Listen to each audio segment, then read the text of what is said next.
Hello বন্ধুরা, আজ আমি একটা নতুন রেসিপি তোমাদের কাছে নিয়ে এসেছি। কস্তুরি মেথি দিয়ে ডিমের কারি।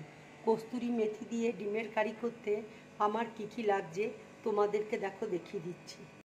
দেখো, এখানে ডিমকে আমি সেদ্ধ করে নিয়েছি, আদা রসুনের পেস্ট রয়েছে, ধনেপাতা কুচি রয়েছে, কস্তুরি মেথি রয়েছে, এটা আমি শুকনো কড়াইয়ে নেড়ে নিয়েছি, পেঁয়াজ কুচি রয়েছে, লঙ্কা কুচি আছে, এখানে ঘি রয়েছে, এখানে বড় কালো এলাচ রয়েছে, সবুজ এলাচ রয়েছে, দারচিনি আছে, হলুদ আছে, লঙ্কা গুঁড়ো আছে, ধনে গুঁড়ো আছে, কস্তুরি মেথিকে আমি গুঁড়িয়ে নিয়েছি, আর এখানে নুন রয়েছে।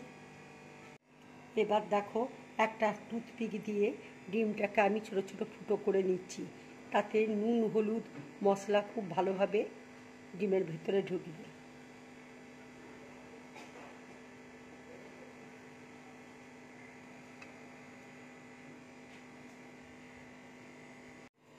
এবার দেখো, ডিমের মধ্যে আমি নুন হলুদ মাখিয়ে নিচ্ছি।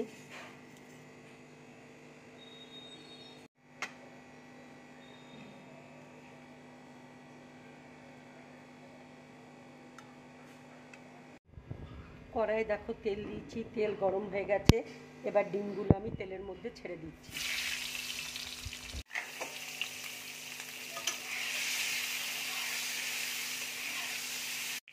ডিমটা দেখো ভাজা হয়ে গেছে।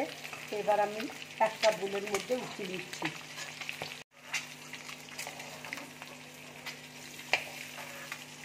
কড়াইয়ে দেখো তেল দিয়েছি, এবার আমি একটু ঘি দিয়ে দিচ্ছি।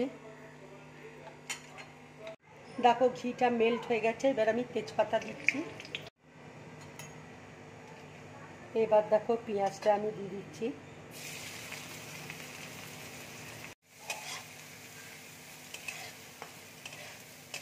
পেঁয়াজটা আমি লাল করে ভেজে নেব।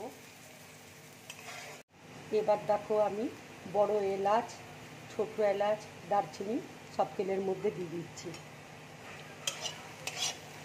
পেঁয়াজটা দেখো হালকা ব্রাউন কালার হয়ে গেছে। এবার আমি আদা রসুনের পেস্টটা দিয়ে দিচ্ছি।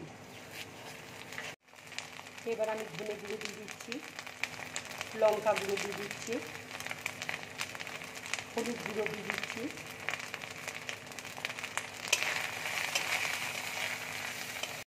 টমেটোর পিউরি দেখো দিয়ে দিচ্ছি। তো ভালো করে ভেজে নেব আমি। এবার আমি কাঁচা লঙ্কা কুচি দিয়ে দিচ্ছি,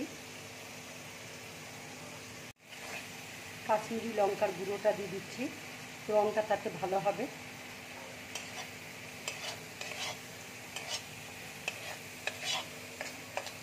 আর আন্দাজ মতো আমি নুন দিয়ে দিচ্ছি।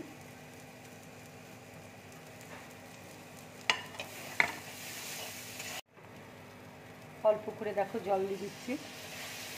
মশলাটাকে ভালো করে ভেজে নেব।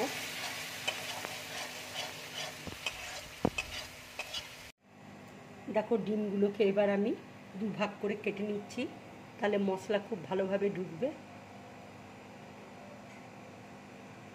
এইভাবে আমি কেটে নিচ্ছি।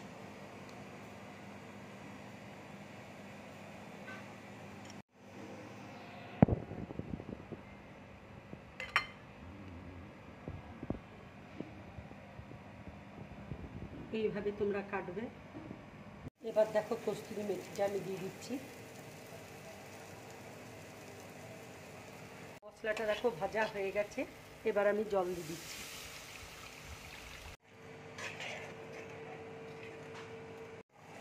এবার দেখো ধনেপাতা কুচি দিয়ে দিচ্ছি। এবার দেখো ডিমগুলো আমি এক এক করে দিয়ে দিচ্ছি।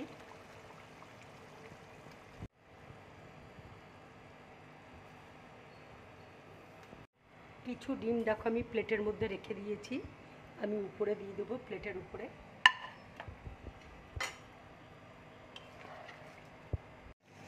ডিমটা দেখো হয়ে গেছে, এবার আমি গ্যাসটা অফ করে দিচ্ছি, একটা প্লেটের মধ্যে ঢেলে নিচ্ছি। যে কয়েকটা ডিম ছিল দেখো, সেটা আমি প্লেটের উপরে নিয়ে এইভাবে দিয়ে দিয়েছি। এবার কস্তুরি মেথি দেখো আমি গুঁড়ো করে রেখেছিলাম, এই গুঁড়ো কস্তুরি মেথিটা আমি অল্প অল্প করে দিয়ে দিচ্ছি।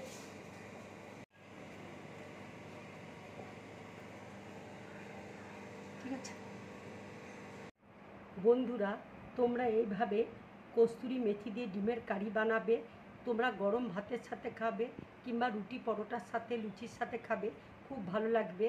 যদি আমার এই রেসিপিটা তোমাদের ভালো লাগে তাহলে লাইক করবে, শেয়ার করবে আর ড্রিম ব্লগ চ্যানেলটাকে সাবস্ক্রাইব করবে। নমস্কার।